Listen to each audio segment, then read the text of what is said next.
प्रधानमंत्री के गलत नीतियों के कारण आज 25 करोड़ नौजवान जो हैं ओवर एज हो गए। जो युवा ओवर एज हुए हैं वो बेरोजगार हो चुके हैं, बहाली नहीं निकल रही है, कुछ नहीं हो रहा है, नौकरी नहीं मिल रही है, तो ओवर एज हो गए 25 करोड़।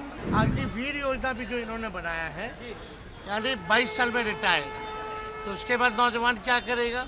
जब 22 साल में इन लोगों को रिटायर कर रहे हैं, 25 करोड़ को ओवर एज कर रहे हैं, तो खुद 74-75 साल के हो गए, तो मुझे विश्वास है अपनी बनाई हुई नीति में ये मार्गदर्शक मंडली में बैठी। आपने कहा था कि हम जॉब शो देंगे, लेकिन गिरिराज सिंह ने कहा है कि आप लोग अपराह्न शो कर सकते हैं, जंगल राज शो कर सकते हैं। झूठा का सरदार बोला है आपको।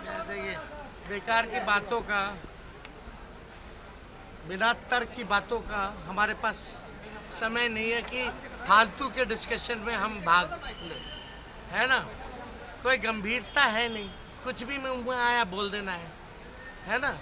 इसी तरह का आरोप है, बेकार का है, इस पे कोई टिप्पणी हमको नहीं करनी। लेकिन आप लोग को बता दें कि प्रधानमंत्री के गलत नीतियों के कारण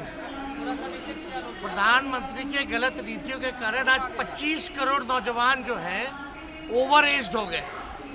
यानी जो युवा ओवर एज हुए हैं वो बेरोजगार हो चुके हैं, बहाली नहीं निकल रही है, कुछ नहीं हो रहा है, नौकरी नहीं मिल रही है, तो ओवर एज हो गए 25 करोड़ युवा बेरोजगार।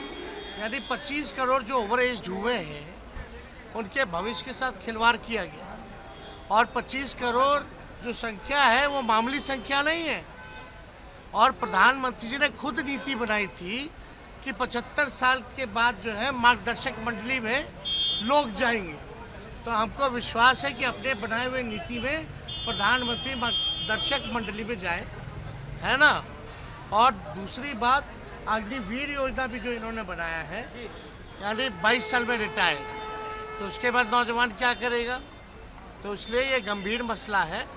और जब 22 साल में इन लोगों को रिटायर कर रहे हैं, 25 करोड़ को ओवर एज कर रहे हैं, तो खुद 74-75 साल के हो गए, तो मुझे विश्वास है अपनी बनाई हुई नीति में ये मार्गदर्शक मंडली में बैठी।